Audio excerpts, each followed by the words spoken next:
અમદાવાદના Shahibaug police line ખાતે શાળામાં વિવિધ ચીજવસ્તુઓનું વિતરણ કરાયું। જે બાળકોના પરિવારની આર્થિક સ્થિતિ નબળી હોય તેમના માટે યુનિફોર્મ સહિતની ચીજવસ્તુઓનું વિતરણ કરાયું અને આ કામગીરી નિવૃત્ત પોલીસ અધિકારીઓ દ્વારા કરવામાં આવી। આ કાર્યક્રમ દરમિયાન નિવૃત્ત ડીજીપી એસ ખંડેવાલા ઉપસ્થિત હતા।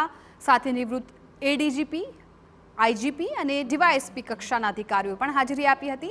ઉલ્લેખનીય છે કે પોલીસના નિવૃત્ત અધિકારી અને કર્મચારીઓ શાળાના બાળકો માટે સરાહનીય કામગીરી કરી રહ્યા છે। તેમણે છેલ્લા 2 વર્ષથી શાહીબાગ પોલીસ લાઇનમાં આવેલી પ્રાથમિક શાળાને દત્તક લીધી છે। બાળકોના ઉદ્ધાર અને ઉચ્ચ શિક્ષણ માટેની જવાબદારી ઉઠાવી છે। આ જે સ્કૂલ જે છે પ્રાથમિક શાળા અમે છેલ્લા 2 વર્ષથી એને એડોપ્ટ કરી છે અને અહીંયા અમારા જે સાથી મિત્રો છે એમાંથી કોઈ પોતાના પેન્શન ડોનેટ કરે છે અને પ્રથમ વર્ષે તો યુનિફોર્મ આપ્યા હતા અમને। આ વર્ષે બીજા એક મિત્ર પણ સાથે આવ્યા તો યુનિફોર્મની સાથે બધાના માટે ભોજનનો કાર્યક્રમ રાખવામાં આવ્યા છે। એટલે નિવૃત્ત અધિકારીઓ છે પોલીસ ખાતામાં હતા। પોલીસ ખાતાનો એક ધ્યેય છે સેવા લોકોની કરવાની, મદદ આપવાની, કંઈક એ પ્રકારની પ્રવૃત્તિ કન્સ્ટ્રક્ટિવ કરવાની।